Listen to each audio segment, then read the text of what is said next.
Ganito yung gusto yung ito yung ito yung passport to the wedding of tanggalin ko yung pangalan.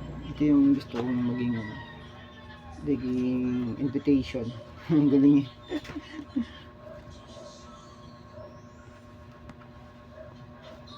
So, ito yung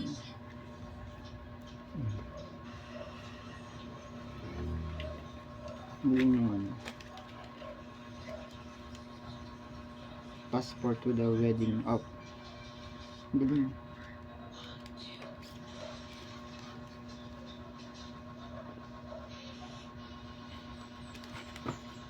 Ginusto ko ng babae. Ang haba-haba na ng pag-uusap namin sa dating app. Tapos kala ko seryoso na.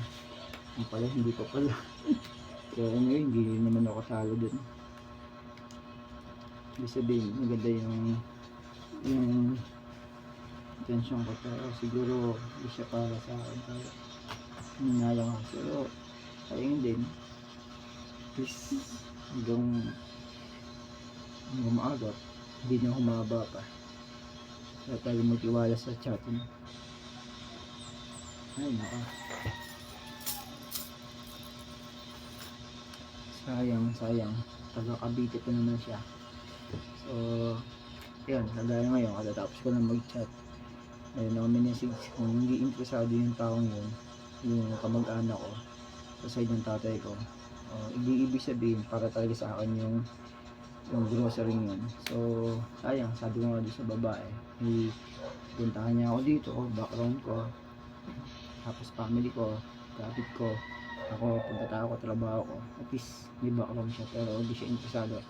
Tapos yun nga, message ko yung tito ko kung nais niya, di good. Kung hindi naman talaga, ibig sabihin yung hangarin ko talagang ilapit ng aking anak at saka yung kagustuhan ko. Ayun, yun. Okay lang kung hindi talaga binablog ko yung kwento ng buhay ko, pero sad to say na maganda yung layunin ko, pero hindi ako pinapalad talaga. Ito yung dadaan ako sa buhay ko.